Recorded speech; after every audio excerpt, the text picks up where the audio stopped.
मेरा नाम सोनू कंवर, कक्षा 7 है। कलयुग समाज के अशुभ लक्षण। कुटुंब कम हुआ, संबंध कम हुआ, प्रेम कम हुआ, मर्यादा कम हुई, लाज लज्जा कम हुई, विनम्रता कम हुई, समर्पण कम हुए, पुस्तक वाचन कम हुआ, खान पान की शुद्धता कम हुई, बाल कम हुए, कपड़े कम हुए, नींद कम हुई, घी मक्खन कम हुआ, पीतल तांबे के बर्तन कम हुए, भाई भाई का प्रेम कम हुआ, सत्य कम हुआ, अतिथि कम हुए, धैर्य कम हुआ, श्रद्धा और विश्वास कम हुआ, बड़ों का सम्मान कम हुआ और भी बहुत कुछ कम हुआ, जिससे जीवन सहज था, सरल था। संतान को दोष न दे।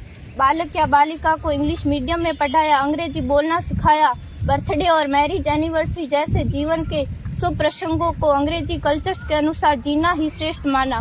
माता पिता को मम्मी डैड कहना सिखाया। जब अंग्रेजी कल्चर से परिपूर्ण बालक या बालिका बड़ा होकर आपको समय नहीं देता, आपकी भावनाओं को नहीं समझता, आपको तुच्छ मानकर आपसे जुबान लड़ाता, जब आपको बच्चे में कोई संस्कार नजर नहीं आता, तब घर के वातावरण को गमगीत दिए बिना, संतान को दोष दिए बिना एकांत में जाकर रो लीजिएगा, क्योंकि पुत्र या पुत्री की पहली वर्षगांठ से ही भारतीय संस्कारों के बजाय, मंदिर जाने के बजाय केक कैसे काटा जाता है, यह सिखाने वाले आप और अम्मी है। जब बच्चा पहली बार घर से बाहर निकलता है तो प्रणाम और आशीर्वाद के बदले बाय बाय कहना सिखाने वाले आप और अम्मी है।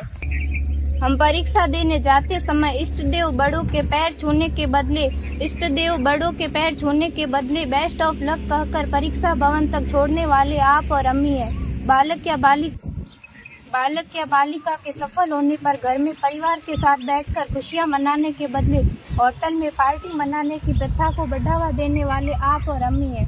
बालक या बालिका के विवाह के पश्चात कुल देवता देव दर्शन भेजने से पहले हनीमून के लिए फॉरेन टूरिस्ट स्पॉट भेजने की तैयारी करने वाले आप और अम्मी है। ऐसी कई ढेर सारी अंग्रेजी कल्चर्स को हमने जाने अनजाने स्वीकार कर दिया है। अब तो बड़े बुजुर्गों के पैर छूने में भी शर्म आती है। गलती किसकी? मात्र आपके माता और पिता की। अंग्रेजी अंतर्राष्ट्रीय भाषा है, से काम काज हेतु सीखना है, अच्छी बात है, लेकिन इसकी संस्कृति को अपने जीवन में उतारने की तो कोई बाध्यता नहीं थी। अपनी समृद्ध संस्कृति को त्याग कर नैतिक मूल्यों, मानवीय संवेदनाओं से रहित अन्य सभ्यताओं की जीवन शैली अपनाकर हमने क्या पाया? अवैध संबंध, टूटते रिश्ते, व्यसन युक्त धन, थके हारे मन, छल भरे रिश्ते, अनुशासनहीन संतानें, असुरक्षित समाज। एक बार विचार जरूर कीजिएगा कि संस्कारवान पीढ़ी क्यों आवश्यक है।